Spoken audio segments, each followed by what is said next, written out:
ನಾವೊಂದು ಕ್ಲಿನಿಕ್ ಹೋಗಿದ್ದೇವೆ ವಿಟ್ಲದಲ್ಲಿ ಹೋಗುವಾಗ ಏನಂತ ಹೇಳಿದ್ರೆ ಒಂದು ಬ್ಲಡ್ ಟೆಸ್ಟ್ಗೆ ಅಂತ ಹೇಳಿ ಹೋದಾಗ ನಮಗೆ ಒಂದು ಸಣ್ಣ ಒಂದು ಸಮಸ್ಯೆ ಅಂತ ಹೇಳಿ ಆಗುದಿಲ್ಲ, ದೊಡ್ಡ ಸಮಸ್ಯೆ ಅಂತ ಹೇಳ್ಬೋದು. ಯಾಕಂತ ಹೇಳಿದ್ರೆ ನನಗೆ ಅದರ ಹಿಂದಿನ ದಿನ ನನಗೆ ಒಂದು ಜ್ವರ ಬಂದಿತ್ತು. ಶನಿವಾರ ಮಧ್ಯರಾತ್ರಿ ಜ್ವರ ಬಂದಿದೆ ಅಂತ ಹೇಳಿ ನಾನು ಬೆಳಗ್ಗೆ ಒಂದು 10:30 ರಿಂದ 11 ಗಂಟೆ ಒಳಗಡೆ ನಾನೊಂದು ವಿಟ್ಲದಲ್ಲಿರುವಂತಹ ಒಂದು ರಕ್ಷಾ ಕ್ಲಿನಿಕ್ ಎಂಬ ಲ್ಯಾಬೊರೇಟರಿಗೆ ನಾನು ಹೋಗ್ತೇನೆ. ಹೋಗಿ ಬರುವಾಗ ಒಂದು ಬ್ಲಡ್ ಟೆಸ್ಟ್ ಮಾಡುವ ಅಂತ ಹೇಳಿ ಬ್ಲಡ್ ಟೆಸ್ಟ್ ಮಾಡ್ತೇನೆ. CBC ಅಂತ ಹೇಳುವಂತ ಒಂದು ಬ್ಲಡ್ ಟೆಸ್ಟ್ ಮಾಡ್ತೇನೆ. ಆ ಬ್ಲಡ್ ಟೆಸ್ಟ್ ಮಾಡಿದ ನಂತರ ನನಗೆ ರಿಪೋರ್ಟ್ ಬಂದ್ಬಿಟ್ಟು ಪ್ಲೇಟ್ಲೆಟ್ ಬಂದ್ಬಿಟ್ಟು 18,000 ತೋರಿಸ್ತದೆ. ಸೊ 18,000 ತೋರಿಸ್ತದೆ. ನಾನೆಂತ ಮಾಡ್ತೇನೆ, ಆ ರಿಪೋರ್ಟ್ ಅನ್ನ ಮೊಬೈಲ್ಗೆ ಬರ್ತದೆ, ವಾಟ್ಸಪ್ ಮುಖಾಂತರ ನನಗೆ ಮೊಬೈಲ್ಗೆ ಬರ್ತದೆ. ಆ ಮೊಬೈಲ್ ಮುಖಾಂತರ ಮೊಬೈಲ್ಗೆ ಬಂದ ನಂಬರ್ಗೆ ನಾನು ಕಾಲ್ ಮಾಡ್ತೇನೆ. ಏನು ಇದು ರಿಪೋರ್ಟ್ ನೋಡಿ ಒಂದು ಕಾಲ್ ಮಾಡುವಾಗ ನನಗೆ ಅವರು ಹೇಳ್ತಾರೆ, ಇದು ಕ್ರಾಸ್ ಚೆಕ್ ಮಾಡಿದ್ದೀರಾ ಅಂತ ಕೇಳ್ತೇನೆ. ಕ್ರಾಸ್ ಚೆಕ್ ಮಾಡಿದ್ದೇನೆ ಸರ್, ಇದ್ರ ಬಗ್ಗೆ ನಮ್ಗೆ ಏನ್ ತೊಂದರೆ ಇಲ್ಲ, ಕ್ರಾಸ್ ಚೆಕ್ ಮಾಡಿದ್ದೇನೆ, ನೀವು ಬೇಕಿದ್ರೆ ಇನ್ನೊಂದು ಲ್ಯಾಬ್ ಅಲ್ಲಿ ಮಾಡ್ಕೊಳ್ಳಿ ಅಂತ ಹೇಳ್ತಾರೆ. ನಾ ಇನ್ನೊಂದು ಲ್ಯಾಬ್ ಅಲ್ಲಿ ಮಾಡಿ ಅಂತ ಹೇಳುವಾಗ ಸರಿ ಆಯ್ತು ಮೇಡಮ್, ನಮ್ಗೆ ಇದರಿಂದ ಏನು ಕ್ರಾಸ್ ಚೆಕ್ ಮಾಡೋದ್ರಿಂದ ಏನ್ ತೊಂದರೆ ಇಲ್ಲ, ನಮ್ಗೆ ಮಾಡ್ತೇನೆ ಅಂತ ಹೇಳಿ ನಾನು ಕ್ರಾಸ್ ಚೆಕ್ ಮಾಡ್ಲಿಕ್ಕೆ ಅಂತ ಹೇಳಿ ಮಂಗಳೂರು ನಮ್ಮ ವಿಟ್ಲದಲ್ಲಿರುವಂತಹ ಧನ್ವಂತರಿ ಮತ್ತು ವಿಕೇರ್ ಲ್ಯಾಬಿಗೆ ನಾನು ಹೋಗ್ತೇನೆ. ವಿಕೇರ್ ಲ್ಯಾಬಿಗೆ ಹೋಗಿ ಯಾವ 2 ಟೆಸ್ಟ್ ಗಳನ್ನ ಮಾಡುವಾಗ ನಮ್ಗೆ ಸರಿಯಾದ ರೀತಿಯ ಒಂದು ರಿಪೋರ್ಟ್ ಬರ್ತದೆ. ಒಂದರಲ್ಲಿ 1 ಲಕ್ಷ ಬರ್ತದೆ, ಒಂದರಲ್ಲಿ 1 ಲಕ್ಷ ಬರ್ತದೆ, ಇನ್ನೊಂದು ಲ್ಯಾಬ್ ಅಲ್ಲಿ ನನಗೆ 1,13,000 ಬರ್ತದೆ. ಈ 2 ರಿಪೋರ್ಟ್ ಅನ್ನು ಇಟ್ಕೊಂಡು ನಾನು ಆ ರಕ್ಷಾ ಕ್ಲಿನಿಕ್ಗೆ ಹೋಗ್ತೇನೆ.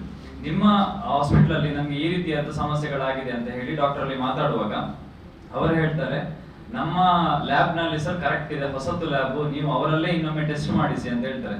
ಸೊ ನಾನು 2 ಲ್ಯಾಬ್ ಅಲ್ಲಿ ಮಾಡಿರೋದ್ರಿಂದ ನಮ್ಗೆ ಅದು ಸರಿಯಾದ ರಿಪೋರ್ಟ್ ಅಂತ ಅನ್ಸಿತ್ತು. ಬಟ್ 18,000 ಇರುವಾಗ ನಮ್ಗೆ ತುಂಬಾ ಸಮಸ್ಯೆಗಳು ಕಾಣ್ತದೆ. 18,000 ಇರುವಾಗ ನಮ್ಗೆ ಆಕ್ಚುಲಿ ನಾವು ಮೆಡಿಕಲ್ ಕಲಿತ ಕಾರಣ ನಮ್ಗೆ ಅದ್ರ ಬಗ್ಗೆ ಗೊತ್ತಿದೆ. ಸೊ ತುಂಬಾ ಅದರ ವ್ಯತ್ಯಾಸಗಳು ಕಾಣ್ತಾ ಬರ್ತದೆ ಆರೋಗ್ಯದಲ್ಲಿ. ಸೊ ಹಾಗನ್ನೇ ಇಟ್ಕೊಂಡು ನಾನು ಅವರಲ್ಲಿ ಮಾತಾಡಿದೆ. ಸ್ವಲ್ಪ ಮಾತಾಡುವಾಗ ಅವರು ಹೇಳ್ತಾರೆ, ನಾನು ಕೇರಳದಿಂದ ಇಲ್ಲಿಗೆ ಬಂದದ್ದು ಎಲ್ಲವನ್ನು ಫೇಸ್ ಮಾಡಿಕೊಂಡೇ ಬಂದಿದ್ದೇನೆ. ಇಲ್ಲಿ ನಿಮ್ಮ ಕೈಲಿ ಸಾಧ್ಯ ಆದ್ರೆ ನೀವು DHO ಅಲ್ಲ THO ಅಲ್ಲ, ನೀವು ಯಾವ ಡಿಪಾರ್ಟ್ಮೆಂಟ್ಗೆ ಕೊಟ್ಟರು ನಾನು ಈ ರಿಪೋರ್ಟ್ಗೆ ಸೈನ್ ಹಾಕುದಿಲ್ಲ ಅಂತ ಹೇಳ್ತಾರೆ. ನನ್ಗೆ ಸಹ ಅವಾಗ ಸ್ವಲ್ಪ ಬೇಸರ ಆಗ್ತದೆ. ನಾನು ಹೇಳಿದ್ದೇನೆ ಅವರಲ್ಲಿ, ನಿಮ್ಗೆ ಈ ರೀತಿ ಮಾತಾಡ್ಕೊಂಡು ಉಡಾಪೆಯಿಂದ ಮಾತಾಡ್ಕೊಂಡು ಈ ಕ್ಲಿನಿಕ್ ಅನ್ನ ನಡೆಸೋದಲ್ಲ, ಪ್ರೀತಿ ವಿಶ್ವಾಸದಿಂದ ನಡೆಸಿ. ತಪ್ಪು ಎಲ್ಲರಿಂದನೂ ಆಗ್ತದೆ, ಅದನ್ನ ಸರಿ ಮಾಡಿಕೊಂಡು ಹೋಗುವಂತ ಒಂದು ದಾರಿ ಗೊತ್ತಿರ್ಬೇಕಂತ ನಾನು ಅವರಲ್ಲಿ ಹೇಳುವಾಗ, ನೀವು ಅದರ ಬಗ್ಗೆ ನನ್ನ ಹತ್ರ ಮಾತಾಡುವ ಅಗತ್ಯ ಇಲ್ಲ, ಹೋಗಿ ಏನು ಆಗ್ತದೆ ನಿಮ್ ಕೈಲಿ ಅದು ಫೇಸ್ ಮಾಡಿ ನೀವು ಅಂತ ಹೇಳ್ತಾರೆ. ನಾನು ಈಗ ಸೀದಾ ಬಂದು ನಮ್ಗೆ ಅದು ಉಪಾಯ ಇಲ್ಲದೆ, ನನಗೆ ಜಾಸ್ತಿ ಮಾತಾಡ್ಲಿಕ್ಕೆ ಉಪಾಯ ಇಲ್ಲದೆ ಸೀದಾ ನಾನು ಬಂದು ವಿಟ್ಲ ಪೊಲೀಸ್ ಸ್ಟೇಷನ್ಗೆ ಬಂದು ನಾನು ಕಂಪ್ಲೇಂಟ್ ಇಶ್ಯೂ ಮಾಡ್ತೇನೆ. ಕಂಪ್ಲೇಂಟ್ ಇಶ್ಯೂ ಮಾಡುವಾಗ ಅವ್ರು ಏನ್ ಹೇಳ್ತಾರೆ ಅಂತ ಹೇಳಿದ್ರೆ, ಅವರು ಪೊಲೀಸ್ನವರು ಅವರಿಗೆ ಫೋನ್ ಮಾಡಿ ಕರೆಸ್ತಾರೆ, ಅದೇ ಅಲ್ಲಿಯ ಓನರ್ನ ಫೋನ್ ಮಾಡಿ ಕರೆಸ್ತಾರೆ. ಅವ್ನು ಬರುದಿಲ್ಲ ಅಂತ ಹೇಳ್ತಾರೆ ಅವರು. ಆಕ್ಚುಲಿ ಅಲ್ಲಿಂದ ಏನಾಗ್ತದೆ ಅಂತ ಹೇಳಿದ್ರೆ, ಅವರು ಫೋನ್ ಮಾಡಿ ಸ್ಟೇಟ್ಮೆಂಟ್ಗೆ, ಸರ್ ನಿಮ್ಮ ಸ್ಟೇಷನ್ಗೆ ಬಂದು ಕಂಪ್ಲೇಂಟ್ ಕೊಡುವಷ್ಟು ಅವನು ದೊಡ್ಡ ವ್ಯಕ್ತಿ ಆಗಿದ್ದಾರಾ, ಅವರ ಕೈಯಲ್ಲಿ ನೀವು ಕಂಪ್ಲೇಂಟ್ ತಗೊಳ್ಳಿ, ಅವನು ಬೇಕಾದ್ರೆ ಕೋರ್ಟಿಗೆ ಹೋಗ್ಲಿ, ತೊಂದರೆ ಇಲ್ಲ ನಮ್ಗೆ, ನಿಮ್ಮ ಕೈಲಿ ಆ ಸಿಗ್ನೇಚರ್ ಮಾಡಿಸ್ಲಿಕ್ಕೆ ಆಗ್ತದ, ಪೊಲೀಸ್ನವ್ರು ರಿಕ್ವೆಸ್ಟ್ ಮಾಡ್ತಾರೆ, ಈ ರಿಪೋರ್ಟಿಗೆ ಒಂದು ಸಿಗ್ನೇಚರ್ ಮಾಡಿ, ಅವ್ರು ಮತ್ತೆ ನೆಕ್ಸ್ಟ್ ಏನ್ ಫೇಸ್ ಮಾಡ್ಬೇಕು ಅವ್ರು ಮಾಡ್ತಾರೆ ಅಂತ ಹೇಳಿ. ಅವ್ರು ಹೇಳ್ತಾರೆ, ನಿಮ್ಮ ಕೈಲಿ ಸಾಧ್ಯ ಆದ್ರೆ ನೀವು ಸೈನ್ ಮಾಡಿಸಿ, ನೀವು ಯಾರ ಕೈಲಿ ಮಾಡಿಸ್ತೀರಿ ನಾನು ನೋಡ್ತೇನೆ ಅಂತ ಹೇಳಿ ಪೊಲೀಸ್ನವರಿಗೆ ಅವರು ಒಂದು ಬೇಡದಿರೋ ರೀತಿಯಲ್ಲಿ ಮಾತಾಡ್ತಾರೆ. ಸೊ ಅದು ನನ್ಗೆ ಸಹ ತುಂಬಾ ಬೇಸರ ಆಗ್ತದೆ. ಯಾಕಂತ ಹೇಳಿದ್ರೆ ನಾವು ಇದುವರೆಗೂ ಪ್ರತಿಯೊಂದು ರಕ್ಷಣೆಗೆ ನಮ್ಗೆ ಅವ್ರು ಬೇಕು, ಅವರಿಗೆ ಆ ರೀತಿ ಮಾತನಾಡುವಾಗ ಅವ್ರು ಹೇಳ್ತಾರೆ, ನೀವು DHO ಮತ್ತೆ THO ಗೆ ಹೋಗಿ ಅಂತ. ಅವರ ಆ ವ್ಯಕ್ತಿ ಉಡಾಪೆಯಿಂದ ಮಾತಾಡಿದಲ್ಲದೆ ಪುನಃ ನಮ್ಗೆ ಏನ್ ಹೇಳ್ತಾರೆ, ಕ್ಲಿನಿಕ್ ಅಲ್ಲಿ ನಾನು DHO ಮತ್ತು THO ಅನ್ನ ಸೆಟ್ಟಿಂಗ್ ಮಾಡಿ ಇಟ್ಕೊಂಡಿದ್ದೇನೆ ಅಂತ ಹೇಳಿ ಮೂಲವಾಗಿ ನಮ್ಗೆ ಹೇಳ್ತಾರೆ. ಅಲ್ಲಿ ಫೋನ್ ಎದುರೆದುರು ಮಾತಾಡುವಾಗ ಮೂಲವಾಗಿ ಹೇಳ್ತಾರೆ, DHO ಮತ್ತು THO ಅನ್ನ ನಾವು ಸೆಟ್ಟಿಂಗ್ ಮಾಡಿ ಇಟ್ಕೊಂಡಿದ್ದೇವೆ, ಲೈಸೆನ್ಸ್ ಮಾಡುವಾಗ ನಾನು THO ಗೆ ಹಣ ಕೊಟ್ಟಿದ್ದೇನೆ, ಹಾಗಾಗಿ ನಮ್ಗೆ ಏನು ಮಾತಾಡ್ಲಿಕ್ಕೆ ಆಗುದಿಲ್ಲ, ಹಾಗೆ ನಮ್ಗೆ ತಿಂಗಳಿಗೆ ಇಲ್ಲಿ 1,80,000 ನಮ್ಗೆ ಖರ್ಚು ಉಂಟು ಅಂತ ಹೇಳ್ತಾರೆ. ಸೊ ಇದನ್ನೆಲ್ಲ ಕೇಳುವಾಗ ನಮ್ಗೆ ಏನಾಗ್ತದೆ ಅಂತ ಹೇಳಿದ್ರೆ, ಇದೊಂದು ಲ್ಯಾಬ್ ಅನ್ನುವಂಥದ್ದೊಂದು ದಂಧೆ ಒಂದು ಮಾಡ್ಕೊಂಡು ಹೋಗ್ತಾ ಇದ್ದಾರೆ ಇವಾಗ. ಯಾಕಂತ ಹೇಳಿದ್ರೆ ಪ್ರತಿಯೊಂದು ಅಲ್ಲಲ್ಲಿ ಕ್ಲಿನಿಕ್ ಗಳಾಗಿದೆ, ಸರಿಯಾದ ರೀತಿಯ ಪರಿಶೀಲನೆ ಮಾಡ್ತಾ ಇಲ್ಲ. ನಮ್ಮ ಅಲ್ಲಿಯ DHO ಏನ್ ಮಾಡ್ತಿದ್ದಾರೆ ಅಂತ ಹೇಳಿದ್ರೆ, ಸರಿಯಾದ ರೀತಿಯ ಅದನ್ನ ಪರಿಶೀಲನೆ ಮಾಡದೆ ಅದನ್ನ ಒಬ್ಬರಿಗೆ ಕೊಡುವಂತದ್ದಾಗಿರ್ಬೋದು, ಅದರ ಆ ಲ್ಯಾಬಿನ ಒಂದು ಓನರ್ ಯಾವುದೇ ರೀತಿಯ ಮೆಡಿಕಲ್ ಗ್ರಾಜುಯೇಟ್ ಅಲ್ಲ, ಆ ಗ್ರಾಜುಯೇಟ್ ಅವರಿಗೆ ಕೊಡದಲ್ಲದೆ ಮತ್ತೆ ಅದ್ರದ್ದು ಇನ್ನೊಂದು ತಪ್ಪೇನಂತ ಹೇಳಿದ್ರೆ, ಅಲ್ಲಿಯ ಒಂದು ಡಾಕ್ಟರ್ ಆಗಿರ್ಬೋದು, ಇದಾಗಿರ್ಬೋದು, ಅಲ್ಲಿಯ ಆ ಒಂದು ಕ್ಲಿನಿಕ್ನಲ್ಲಿ 24/7 ಅಂತ ಹಾಕೊಂಡಿದ್ದಾರೆ. 24/7 ಅಂತ ಇರುವಾಗ ಆ ಒಂದು ಇದಕ್ಕೆ ಕ್ಲಿನಿಕ್ಗೆ ಒಂದು ನಮ್ಗೆ ಆಂಬುಲೆನ್ಸ್ ಅವಶ್ಯಕತೆ ಇರ್ತದೆ, ಪಾರ್ಕಿಂಗ್ ನ ಅವಶ್ಯಕತೆ ಇರ್ತದೆ. ಅದರಲ್ಲಿ ಯಾವುದೇ ರೀತಿಯ ಇದ್ರೊಳಗಡೆ ಇಲ್ಲ, ಮತ್ತೆ ಬೆಡ್ ಇಟ್ಟ ಕಾರಣ ಅದರಲ್ಲಿ ನಮ್ಗೆ ಆಕ್ಸಿಜನ್ ವ್ಯವಸ್ಥೆಗಳಿಲ್ಲ, ಯಾವುದೂ ಇಲ್ಲ. ಸೊ ಅಂತಹ ಒಂದು ಇದನ್ನ ನಮ್ಮ THO ಯಾವುದೇ ರೀತಿಯ ಪರಿಶೀಲನೆ ಮಾಡದೆ ಅಲ್ಲಿ ಕೊಟ್ಟಿದ್ದಾರೆ ಇದುವರೆಗೂ ಅವರಲ್ಲಿ ಯಾವುದೇ ರೀತಿಯ ಒಂದು ನಾನು ತುಂಬಾ ಹೊರಗಡೆ ವಿಚಾರಿಸಿದಾಗ ಅದರಲ್ಲಿ ಏನಿದೆ ಅಂತ ಹೇಳಿದ್ರೆ, ಹೊರಗಡೆ ಕ್ಲಿನಿಕ್ಗೆ ಸಂಬಂಧಪಟ್ಟಂತ ಯಾವುದೇ ಲೈಸೆನ್ಸ್ ಗಳಾಗಿರ್ಬೋದು, ಸರ್ಟಿಫಿಕೇಟ್ ಗಳು ಆಗ್ಲಿಲ್ಲ. ಇದನ್ನ ನಾವು DHOಗೆ ಸಹ ನಿನ್ನೆ ನಾನು ಅವರ ಗಮನಕ್ಕೆ ತಂದಿದ್ದೇನೆ. ಬಟ್ ಅವರು ಸಹ ಇದ್ರ ಬಗ್ಗೆ ಸರಿಯಾದ ರೀತಿಯಲ್ಲಿ ಇದನ್ನ ಕ್ರಮ ಕೈಗೊಂಡು ನಮ್ಗೆ ಇನ್ನೊಂದೇನಂತ ಹೇಳಿದ್ರೆ, ನಾನು ಅವರು DHOಗೆ ಸಹ ಹೇಳುವಾಗ DHO ಏನ್ ಹೇಳ್ತಾರೆ ಅಂತ ಹೇಳಿದ್ರೆ, ಇದನ್ನ ಕೂತು ಮಾತಾಡಿ ಸರಿ ಮಾಡುವ ಅಂತ ಹೇಳ್ತಾರೆ. ನಾನು ಹೇಳಿದ್ರೆ ಕೂತು ಮಾತಾಡಿ ಸರಿ ಮಾಡುವಂತ ಇದು ಮ್ಯಾಟರ್ ಅಲ್ಲ. ಆಕ್ಚುಲಿ ಇದನ್ನ ಒಂದು ಜೀವ ಹೋಗುವಂತ ಸಮಸ್ಯೆಗಳು, ಇದೆಲ್ಲ ಸಮಸ್ಯೆಗಳನ್ನ ನಾವು ಆದಷ್ಟು ನಾವು ಒಂದು ಒಳ್ಳೆ ರೀತಿಯಲ್ಲಿ ಹೋಗೋದಕ್ಕಿಂತ ಇದರ ಬಗ್ಗೆ ನೀವು ಆದಷ್ಟು ಕ್ರಮಗಳನ್ನ ಕೈಗೊಳ್ಳಿ. ಇದ್ರ ಬಗ್ಗೆ ಜಾಸ್ತಿ ನಿಮ್ಗೆ ಎಷ್ಟೋ ಒಂದು ಕ್ಲಿನಿಕ್ಗಳಿಗೆ ಹೋಗಿ ಹಣ ತಗೊಳ್ತೀರಿ ಅಂತ ಅವನು ಡೈರೆಕ್ಟ್ ಆಗಿ ಹೇಳಿದಾಗ ನನ್ಗೆ ಬೇಕಾಗಿರೋದು, ಹಾಗಾದ್ರೆ ಪ್ರತಿ ಒಂದು ಕ್ಲಿನಿಕ್ ನಲ್ಲಿ DHOಗೆ ಎಷ್ಟು ಹಣ ಕೊಡ್ತಿದ್ದಾರೆ ಅಂತ. ಈಗ ಅವರದ್ದು ಆಕ್ಚುಲಿ ನಾನೇನ್ ಹೇಳ್ತಿದ್ದೇನೆ, ಅವರಲ್ಲಿ ಈಗ ನನಗೆ ಕೊಟ್ಟ ಪ್ರಕಾರ ನಾನೀಗ ಅವರಿಗೆ ಇವತ್ತು ನಾಳೆ ನಾನು ಅವರಲ್ಲಿ ವಿತಿನ್ 24 hours ಒಳಗೆ ಅವ್ರು ಆಕ್ಷನ್ ತಗೊಳ್ಬೇಕಂತ ನಾನು ಬರ್ದಿದ್ದೇನೆ. ಅವ್ರ ಅದ್ರ ಒಳಗಡೆ ತಗೊಳ್ಳಿಲ್ಲ ಅಂತ ಹೇಳಿದ್ರೆ ನಾನು ಅದರ ಫೈಲ್ ಇಟ್ಕೊಂಡು ಮುಂದೆ ಮೇಲಧಿಕಾರಿಗಳ ಹತ್ರ ಯಾರ ಹತ್ರ ಮಾತಾಡ್ಬೇಕು ನಾನು ಅವ್ರ ಹತ್ರ ಮಾತಾಡ್ತೇನೆ.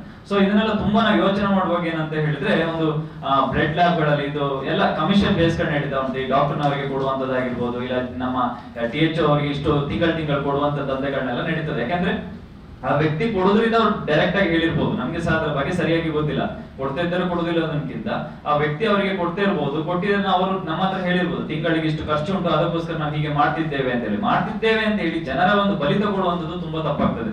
ಸೊ ನಾನು ಇದೇ ಏನಂತ ಹೇಳಿದ್ರೆ, DHO ಮತ್ತೆ DHO ಸರಿಯಾದ ರೀತಿಯಲ್ಲಿ ಪರಿಶೀಲನೆ ಮಾಡದಿದ್ರೆ ಇದರ ಮುಂದಿನ ಮೇಲ್ಕ್ರಮವನ್ನ ನಾವೇನ್ ತಗೊಳ್ತೇವೆ. ಮತ್ತೆ ಇನ್ನೊಂದೇನಂತ ಹೇಳಿದ್ರೆ, ಅವರು ನೇರವಾಗಿ ನಮ್ಗೆ ಇವರು ಹೇಳಿದ್ದಾರೆ, ಯಾರು ನಿಮ್ಮ ರಕ್ಷಾ ಕ್ಲಿನಿಕ್ ನ ಓನರು ಚಿನ್ಮಯ ಕೃಷ್ಣ ಹೇಳಿದ್ರೆ, ನಾವು ಕೋರ್ಟ್ ಅಲ್ಲಿ ಬೇಕಾದ್ರೆ ಫೇಸ್ ಮಾಡ್ಲಿಕ್ಕೆ ರೆಡಿ ಇದ್ದೇವೆ, ನಿನ್ನ ತಾಕತ್ತಿದ್ರೆ ನೀವು ಮಾಡಿ ಅಂತ ಹೇಳಿದ್ದಾರೆ. ಸೊ ನಾನು ಚಿನ್ಮಯ ಕೃಷ್ಣ ಅವರಿಗೆ ಒಂದು ಹೇಳ್ತೇನೆ, ತಾಳ್ಮೆ ಸಮಾಧಾನ ಎಲ್ಲರಿಗೂ ಇರ್ತದೆ, ಅದನ್ನು ಕಳ್ಕೊಂಡ್ರೆ ಯಾರಿಗೆ ಸಹ ಅದನ್ನ ಕಳ್ಕೊಂಡು ನಾವು ಹೋದ್ರೆ ನಾವು ಸಹ ಮನುಷ್ಯರಾಗಿರುವುದಿಲ್ಲ. ಸೊ ಅವ್ರಿಗೆ ಏನ್ ಫೇಸ್ ಮಾಡ್ಲಿಕ್ಕೆ ಆಗ್ತದೆ ಫೇಸ್ ಮಾಡ್ಲಿ, ನಾನ್ ಸಹ ಫೇಸ್ ಮಾಡ್ತೇನೆ. ಸೊ ಅವರಿಗೆ ಒಂದು ಏನಂತ ನಾವೊಂದು ಗೈಡ್ ಮಾಡ್ತೇವೆ, ಇನ್ ಮುಂದೆ ಆಗಿರುವಂತ ತಪ್ಪುಗಳನ್ನ ಸರಿಯಾದ ರೀತಿಯಲ್ಲಿ ನಡೆಸ್ಕೊಂಡು ಹೋಗುವಂತಿದ್ರೆ ನಡ್ಸ್ಕೊಂಡು ಹೋಗ್ಲಿ, ಇಲ್ಲದಿದ್ರೆ ನಾವು DHO ಹತ್ರ ಮಾತಾಡಿದ್ರೆ ಸಂಪೂರ್ಣವಾಗಿ ಅದನ್ನ ನಿಲ್ಲಿಸುವಂತ ಕೆಲಸ ನಾವು ಮಾಡ್ತೇವೆ. ಇದು ಯಾವುದೇ ರೀತಿ ನನ್ಗೆ ಯಾರ್ಯಾರು ಬೆಂಬಲ ತಗೊಂಡು ಇಲ್ಲ ಬೇರೆ ಯಾರ್ದು ನಾನು ಇನ್ಫ್ಲೂಯೆನ್ಸ್ ತಗೊಂಡು ನಾನು ಇದನ್ನ ಮಾಡ್ತಾ ಇಲ್ಲ. ಯಾಕಂದ್ರೆ ನನಗೆ ಅವ್ರ ಮೇಲೆ ಯಾವುದೇ ರೀತಿ ದ್ವೇಷಗಳಿಲ್ಲ, ಮಾಡಿರುವಂತ ತಪ್ಪುಗಳನ್ನ ಸರಿ ಮಾಡ್ಕೊಂಡು ಹೋಗದೆ ಅವರ ಒಂದು ಉಡಾಫೆ ಮಾತುಗಳನ್ನ ನಮ್ಗೆ ಆಡ್ತಾ ಇರೋದ್ರಿಂದ ನಮ್ಗೆ ತುಂಬಾ ಬೇಸರ ಆಗಿದೆ. ಅದಕ್ಕೋಸ್ಕರ ನಾವು ಇದನ್ನ ಒಂದು ಈ ವಾಟ್ಸ್ಆಪ್ ಮುಖಾಂತರ ಕಳಿಸುದು, ಅದನ್ನ ಇಮಿಡಿಯೇಟ್ಲಿ ಅವರು ನನಗೆ ಡಿಲೀಟ್ ಮಾಡಿದ್ರು. ಅದನ್ನ ದಾಖಲಾತಿಗಳನ್ನ ನಾನು ಮೀಡಿಯಾಕ್ಕೆ ನಾನು ಸಬ್ಜೆಕ್ಟ್ ಮಾಡಿದ್ದೇನೆ. ಒಂದು ದಾಖಲಾತಿಗಳು ಕೊಟ್ಟಿದ್ದಾರೆ, ಆ ದಾಖಲಾತಿ ಏನಂತ ಹೇಳಿದ್ರು ನೋಡಿ, ಅದರಲ್ಲಿ ಉಂಟು ಆಕ್ಚುಲಿ ರಿಪೋರ್ಟರ್ ನಲ್ಲಿ ಕಳಿಸಿದ್ದಂದ್ರೆ doctor Sharath Shetty your latest report ready ಅಂತ ಹೇಳಿ ಕಳಿಸಿದ್ದಾರೆ. ನಾನು ಹೋಗಿ ಗಲಾಟೆ ಮಾಡಿದ ಕೂಡಲೇ ಅದನ್ನ ಅವರು ಡಿಲೀಟ್ ಮಾಡಿದ್ದಾರೆ. ಡಿಲೀಟ್ ಮಾಡಿ ನಾನು ಕೇಳಿದ್ದೇನೆ, ನಿಮ್ಮ ರಿಪೋರ್ಟ್ಗೆ ನನಗೆ ಸೈನ್ ಮಾಡಿ ಕೊಡಿ ಅಂತ ಕೇಳಿದ್ರು ಸಹ ಅವರು ಸೈನ್ ಮಾಡಿ ಕೊಡುದಿಲ್ಲ ಅಂತ ಹೇಳಿದ್ದಾರೆ. ಸೊ ಇದರಲ್ಲಿ ಬೇರೆ ನಮ್ಮ ಇನ್ನೊಂದು 2 ರಿಪೋರ್ಟ್ಗಳು ಅವರು ಮಾಡಿರುವಂತ ರಿಪೋರ್ಟ್ಗೆ ಸೈನ್ ಮಾಡುದಿಲ್ಲ, ನಿಮ್ಮ ಸಾಕ್ಷಿ ಯಾವುದು ಇಲ್ಲ ಅಂತ ಹೇಳುವಾಗ ನನ್ನಲ್ಲಿ ಇದ್ದದ್ದು ಅವರದ್ದು ಒಂದು ಬಿಲ್ ಕೊಟ್ಟಿದ್ದಾರೆ ನಮಗೆ, ಒಂದು CBC ಟೆಸ್ಟ್ ಅಂತ ಹೇಳಿ ನಾನು ಮಾಡಿರುವ ಟೆಸ್ಟ್ಗೆ 320 rupees ಹಾಕಿ ಬಿಲ್ ಅನ್ನ ಕೊಟ್ಟಿದ್ದಾರೆ. ಅದೇ ರೀತಿಯಲ್ಲಿ ನಮ್ಗೆ ಲಾಸ್ಟ್ ಏನಾಗಿದೆ ಅಂತ ಹೇಳಿದ್ರೆ, ಅವರ ಟೆಸ್ಟ್ ರಿಪೋರ್ಟ್ಗಳು ದಯವಿಟ್ಟು ಇದನ್ನ DHO ಗಮನಕ್ಕೆ ಬರಬೇಕು. ಟೆಸ್ಟ್ ರಿಪೋರ್ಟ್ ನಲ್ಲಿ ಮಾಡಿರುವಂತದ್ದು ಯಾವುದೇ ರೀತಿಯ ಒಂದು ವ್ಯಾಲ್ಯೂ ಆಗಿರುವುದಿಲ್ಲ, ಯಾವ್ದು ಒಂದೇ ಒಂದಲ್ಲ, ಇದು ನನ್ನ ಪ್ಲೇಟ್ಲೆಟ್ ಅಲ್ಲ, ಹಿಮೋಗ್ಲೋಬಿನ್ ಆಗಿರ್ಬೋದು, ಅವ್ರು ಮಾಡಿರುವಂತ ಪ್ರತಿಯೊಂದು ಡ್ರಗ್ ಯಾವ್ದು ವ್ಯಾಲ್ಯೂ ಇಲ್ಲ. ಸೊ ಇದನ್ನ ದಯವಿಟ್ಟು DHO ಮತ್ತು THO ಸರಿಯಾದ ರೀತಿಯಲ್ಲಿ ಗಮನಕ್ಕೆ ತಂದು ಇದನ್ನ ಆದಷ್ಟು ಬೇಗ ಒಳ್ಳೆ ರೀತಿಯಲ್ಲಿ ಅದನ್ನ ಮುಗಿಸ್ಕೊಳ್ಳಿ. ನಾವು ಹೇಳುದಷ್ಟೇ, ಅಂದ್ರೆ ನನಗಾದ ಅನ್ಯಾಯ ಬೇರೆಯವ್ರು ಯಾರಿಗಾಗ್ಬೋದು, ಬಟ್ ನಂಗೆ ಈ ವಿಷಯನ ನಾನು ದೊಡ್ಡ ಮಾಡ್ಬೇಕಂತ ಏನಿರಲಿಲ್ಲ. ನನಗಾದ ಸಮಸ್ಯೆಗಳು ಬೇರೆಯವರಿಗಾದ್ರೆ ಇದು ದಯವಿಟ್ಟು ಅವ್ರ ಹತ್ರ ಅಡ್ಮಿಟ್ ಮಾಡಿ ಒಂದು ಸಾಯಿಸ್ತಾರೆ, ಆ ರೀತಿಯಾದ ಕಾರಣ ಅದನ್ನೆಲ್ಲ ನೀವು ಮಾಡ್ಕೊಳ್ಲಿಕ್ಕೆ ಹೋಗ್ಬೇಡಿ. ದಯವಿಟ್ಟು ಯಾರೇ ಆಗಿರ್ಲಿ ಹೊರಗಡೆ ನಮ್ಮ ಜನಗಳಿಗೆ ಏನ್ ಹೇಳ್ತೇನೆ ಅಂತ ಹೇಳಿದ್ರೆ, ಒಂದು ಸಣ್ಣದಾಗಿ ಏನೇ ಒಂದು ಟೆಸ್ಟ್ ಮಾಡಿದ್ರು 2 ರಿಂದ 3 ಲ್ಯಾಬ್ ಅಲ್ಲಿ ಮಾಡಿಸಿ ಮತ್ತೆ ಆ ರಿಪೋರ್ಟ್ ನೋಡಿ ಮತ್ತೆ ನೀವು ಇನ್ನೊಂದು ಆಸ್ಪತ್ರೆಯನ್ನ ಗೈಡ್ ಮಾಡ್ಕೊಳ್ಳಿ. Thank you.